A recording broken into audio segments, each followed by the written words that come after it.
Отжимание от пола – это одно из самых доступных упражнений, которые может делать практически каждый. Развивает грудные мышцы, трицепсы, плечи. И в один момент, когда вы уже будете уверенно делать от 30 повторений и более, вам захочется в перерывах между тренировками начать делать, например, отжимания просто по 5-10 отжиманий несколько раз на протяжении дня. С вами снова Workoutman. Поделюсь своим взглядом на это, основываясь на многолетней практике с 2011 года и опыте тренировок подопечных. Но есть ли в этом смысл и какая у этого эффективность, либо же наоборот вред? Я пересмотрел множество зарубежных видео, где на протяжении 30 дней пробуют отжаться каждый день. Кто-то делает эксперименты, увеличивая на одно повторение каждый день. Кто-то ставит задачу сделать на общую сумму за день, разделяя подходы по небольшому количеству повторений в подходе. А кто-то просто из-за сидячего образа жизни ищет способ, как повысить свою активность, размяться, чтобы не сидеть за компьютером весь день. Ну и вообще мне пишут подписчики о том, что я думаю про отжимания каждый день. Причем у большинства нет какой-то цели. Кто-то задумывается об этом и просто хочется проверить себя, бросить себе вызов в качестве проверки дисциплины. Когда мы делаем отжимания от пола, остается, что это примерно от 60 до 70% веса нашего тела мы выжимаем руками, так как опора ногами снимает часть нагрузки. Одна из главных причин, по которой хотят делать отжимания каждый день, это когда желают увеличить грудную клетку, плечи, стать шире. Но тут есть один минус. Вес вашего тела остается неизменным на протяжении всего того времени, месяц или более, сколько вы там будете делать ежедневное отжимание. После того, как мышцы адаптируются, например, вы решили делать каждый день по 50 отжиманий, то в дальнейшем, спустя несколько недель, вы быстро привыкнете к такой ежедневной работе, и это будет нагрузка идти на выносливость. А если делать одно и то же на протяжении месяца-двух, то какой в этом смысл при неизменной нагрузке? Да, вы станете крепче, но одновременно с тем, для того, чтобы расти дальше, вам нужно еще повышать нагрузку. То есть на отдельных тренировках вам нужно нагрузить эти мышцы все больше и больше, так как вы ежедневно привыкли к какому-то количеству отжиманий, и меньшая нагрузка на вас уже не будет работать. В некоторых челленджах я видел, как делают 100 отжиманий в день, разделяя на 4 подхода на протяжении дня.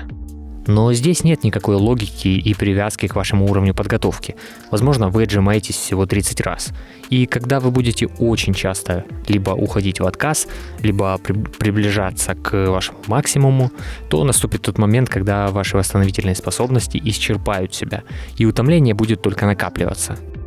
Разберем тех, кто тренируется по конкретной программе, преследует определенные цели, и у него есть отдельные дни тренировки и дни отдыха, в которые он восстанавливается. И вот в эти дни отдыха я бы воздержался от таких подходов отжиманий вне плана. Да, вы можете проводить иногда тонизирующие тренировки, очень легкие, на 20-30% от вашей обычной нагрузки, но они должны быть в рамках вашего плана тренировок. Все, что мы делаем дополнительно, как правило, чаще только мешает прогрессу, восстановлению в основных упражнениях, которые мы делаем в дни тренировок. Если вы просто хотите повысить активность, то вряд ли 5-10 отжиманий несколько раз на протяжении дня как-то вам в этом помогут. Гораздо лучше выделить время и пойти хотя бы 5-10 минут прогуляться, если есть такая возможность, на протяжении дня, ну или поставить себе домашнюю беговую дорожку для ходьбы. Сейчас можно найти бюджетные варианты для обычной ходьбы. Особенно если у вас работа физическая, то есть вы что-то делаете руками, поднимаете, носите, а не сидите в офисе, то в таком случае нужно вне отдыха от основных тренировок нагружать себя как-то еще сверх меры. Следующая категория людей, которые хотят улучшить свои результаты в тренировках и, например, повысить количество отжиманий, то в таком случае, да, действительно, выполнение нескольких подходов на небольшое количество повторений на протяжении дня, например, по 8-10 отжиманий и таких 6-8 подходов в день, они будут полезны, пока вы отжимаетесь мало, до 20 отжиманий. Тогда есть смысл поработать на общую сумму, если у вас позволяет на это время. Но потом в итоге все равно стоит переходить к тому, что у вас есть основные тренировочные дни, на которых вы делаете линейные тренировки. то есть по подходам, и уже не делаете настолько много подходов, а от 3 до 5 упражнений. Чаще всего задумываются пробовать делать отжимания каждый день те, кто хочет проверить свою дисциплину, выработать привычку. Возможно, вы уже тренируетесь, возможно, эти тренировки нерегулярные, и в таком случае вы скорее не имеете какой-то спортивной цели, просто хотите выполнить нагрузку каждый день, не перегружаться, но быть активным. В таком случае, пожалуйста, не делайте отжимания каждый день. Для этого можно подобрать какие-то другие варианты активности. Если вы посмотрите, поинтересуетесь, то все те, кто делали у себя на YouTube-каналах отжимания каждый день с целью увеличить количество, то это было в таком формате. Они проверяли максимум в первый день, делали на протяжении 30 дней отжимания, кто-то даже постоянные тренировки по несколько подходов, но каждый день. И к концу месяца они замеряли свои результаты. Как правило, это не такое большое количество отжиманий прибавилось, как мы бы хотели. То есть 5-10 отжиманий и не больше у вас добавится. Потом вы вернетесь к обычным своим тренировкам, и та нагрузка, которая была, она снизится, и результат опустится.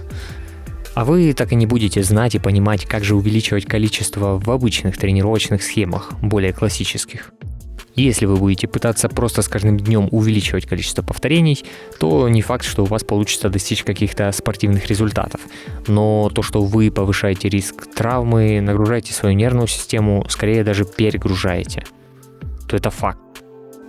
Мышцам, как для роста, так и для увеличения в объемах, для увеличения силовой выносливости нужен отдых. Разумеется, если вы тяжело тренируетесь в зале и у вас там немалый вес отягощений, то просто отжимания от пола, они, возможно, и не повредят вашему восстановлению. Но если вы в основном занимаетесь на турниках и брусьях, то я бы воздержался от таких ежедневных отжиманий. Если бы вы попробовали тренироваться по программе, которая давала бы вам результат, то вы бы не искали каких-то удивительных методик. А если все же надумали делать такой челлендж, то помните, что в каждом подходе вы не должны доходить до отказа. Напишите в комментариях, пробовали ли вы что-то подобное и какие были результаты. Атлеты – мой личный тренировочный стаж с 2011 года, а обучаю других как тренер с 2019. На сайте доступны десятки отзывов. Если вам нужно улучшить базовую физическую подготовку с собственным весом или отягощениями, освоить силовые элементы или скорректировать питание, похудение или набор мышечной массы, свяжитесь со мной, чтобы приобрести персональный план. Сначала я отправлю анкету и дам подробную обратную связь, чтобы узнать ваш уровень подготовки, историю возможных травм и противопоказания.